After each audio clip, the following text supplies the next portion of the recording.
So let me ask you, if you're Cooper Flagg, what team do you want to go to? Well, I mean, you can look at it from a bunch of different scopes, right? Are you looking at this from a business perspective? Are you looking at this from a basketball perspective? Every single scope you can Everything? imagine if you're Cooper Flagg. I think Brooklyn, and this is me being as neutral as possible. I actually think Brooklyn's the place to go. Okay. Because here's the thing, right? Utah still has not kind of proven that they're trying to win yet. That was why Larry Markkinen signed his extension, and they're probably going to wind up trading him next year. Mm-hmm.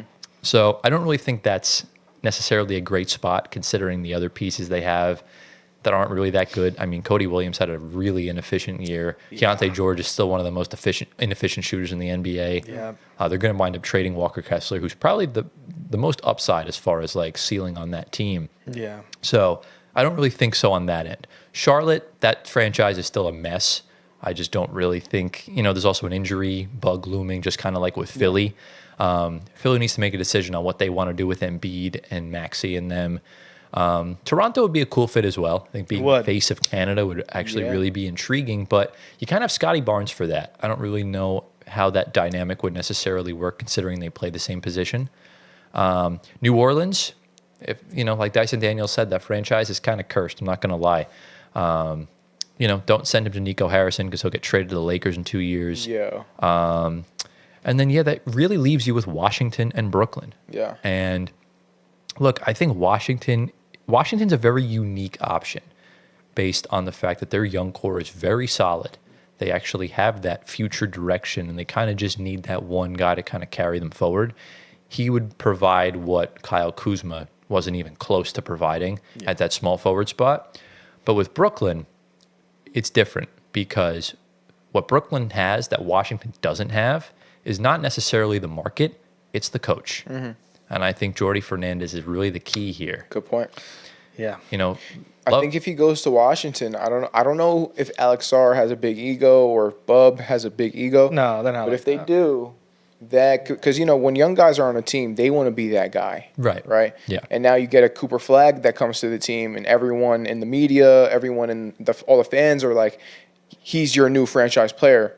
If I'm Bub or if I'm Alex Sarr, I'm like, he's got to prove that. He can't just walk up in this building and be like the franchise player from the get-go. I don't know if what you guys think. You know what it would remind me of? It would remind me of the Pelicans because you have Cooper, who's your franchise cornerstone, like Zion, right?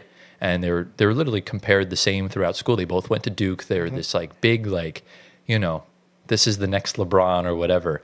And then the guys around them were really good young pieces, right? Obviously you have Bub Carrington, you have Alex Sarr, you have Jordan Poole, you have all those guys. And over in New Orleans, what do you have? You have Herb Jones, you have Trey Murphy. Yeah. You have Yves Missi now. There was so many, like even when Dyson Daniels was still there and everything like that, those guys made names for themselves. And you also had good vets surrounding all of them. In Washington, you have Smart.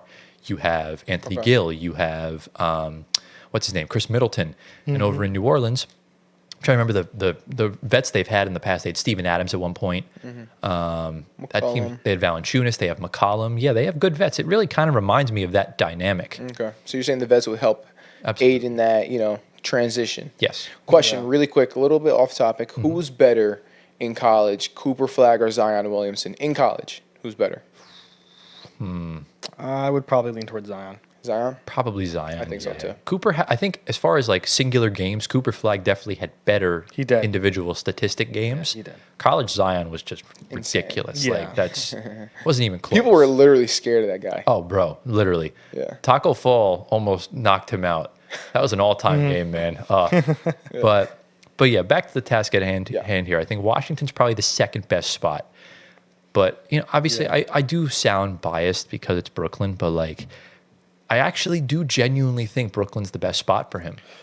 Obviously, being in New York, as far as like in the bigger market, there's pressure, but there's no pressure like it is in Madison Square Garden. Right. Yeah. So he's going to have more of a safety net around him. Okay. Brian Keefe is a decent coach, but he's not Jordi Fernandez. Jordi Fernandez has coached at the national level. He's coached for championship teams as an assistant level. Yeah. And I think now the way we played this season, we should not have been that good. Mm-hmm. And yeah, of course. Jordi's a good coach. Yeah, I mean, I was watching, like I tweeted this a bunch of times. I was watching the Knicks get 50 balled by the Cavs and the Celtics, and we were playing them down to the wire almost every single time we played them. So the fact that we were able to play in these close games against teams like OKC, and we took Denver to overtime, and we kept competing close and really like guarding well. And I think the defensive schemes that Jordi Fernandez runs can really help. Cooper Flagg on both ends. I think he's a good two-way player. Very. Yeah. And as far as on the offensive end, just based on how this roster I see being constructed next season, it looks promising because right now it's likely we'll re-sign D'Angelo Russell. It's likely we'll keep Cam Johnson. Claxton or Sharp will be our starting center. And then, Cam Thomas, barring the contract he gets, I think that could be a good two-man game. If Cam Thomas he went a little too heavy on the bulk last season. He got hurt a bunch. So if he can lose some of the weight and get some of his flexibility back, I think that could really go a long way. And I think Brooklyn's a good sort of cornerstone for him because what the Nets can do then is still tank again next season and try and get a top pick. Yeah, because absolutely. I said at the beginning of last season, we're going to win one of the next two lotteries. I don't know which one it's going to be, but I see us having one of Cooper Flagg or AJ DeBance on our team. Oh. And All right, man. just We'll have to see. Yeah. That's exciting. Yeah. Yeah. I mean, you won today. Let's see if you win on the actual day. Yeah, I'm not gonna lie. I'm gonna be shitting bricks that entire day. Yeah, when we live If you stream. win, what do you do? I'm going berserk. Going crazy. I'm Yeah. going crazy. Are we actually live streaming? that? Yes. Yeah. That's my goal. Dude. Bro, the net forget winning the lottery. The Nets haven't had a pick in the lottery in 15 years. And we live fucked it up the last time. What day is this? It's Sunday, It's a May weekday. Sunday, May 12th What time? Sunday. at 3:00, I think, Okay. Yeah, or it's could at make 3 that or happen. 6. It's not long. It's We like can an, make it it's happen. an hour. Yeah. The We draft make it lottery is an hour. So, Not even. but yeah, we haven't had a lottery pick in 15. I think it might have been the John Wall draft or before that. We had the third pick and we took Derek Favors. Yes. So Yes. at least if we get inside the top 3, there's no room for error there is room for error because, you got Edgecombe, you got Bailey, you got Harper, you got all these guys. But that would truly be like, that will genuinely make my day. And after after everything the Nets have gone through and everything I've gone through with this team, that would just be a good way to just relax. You know what? I think you guys are gonna get it. I hope so, man. Yeah. But you know what that means, right? Whenever I say I think you're gonna get it, Congrats to the Nets on getting the 10th pick in the draft. Let's go. You want to just say it that we're going to get like the 7th pick or something? yeah, you guys Right. will probably get the 7th pick. Thank you. No, I I got don't you. think. Honestly, as long as Philly doesn't get their pick, I'll be happy. Yeah. But what are your thoughts, Gio? Do you have any? Oh, say bro, on it? I said all I needed to say. I mean, I feel like Washington's a good spot. Brooklyn's a good spot based on what you were saying. I think Washington's a pretty underrated city, though. It is, Like yeah. in terms of just the city, I think Yeah. it's nice, a very nice city to be in. Yeah. Underrated. Brooklyn is a little, I don't know. Brooklyn's got a vibe to It it. has its own vibe, but It's more relaxed compared to Manhattan, which Yeah. kind of fits my sort of vibe, and it fit KD's vibe. That's why he chose it. right. Yeah.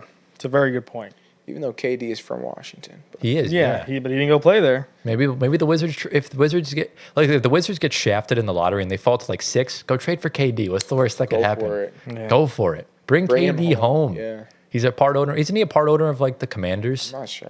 I know he's a part owner of the Philadelphia Union, but I'm not Yeah. sure if he has any involvement I with don't Josh know. Harris or not. But yeah, I guess that's really the gist with the lottery. I guess Yeah. the last thing, I'll just straight up, who wins the lottery next month?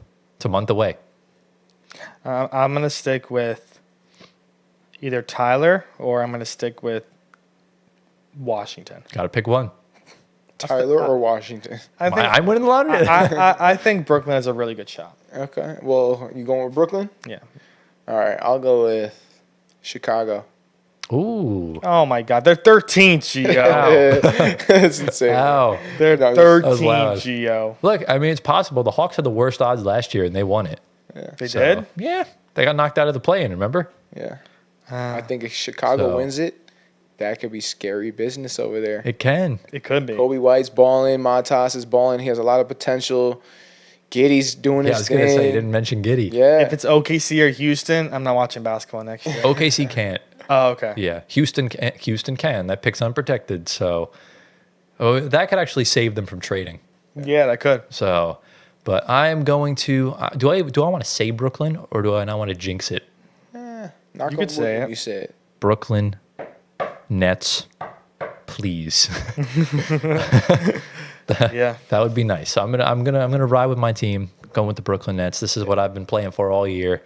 This is my playoffs. Yeah. May 12th is my playoffs. That's it. And That's it. I would love to hang the banner if that happens. 2025, one lottery. So flag captured. And yeah, that's that.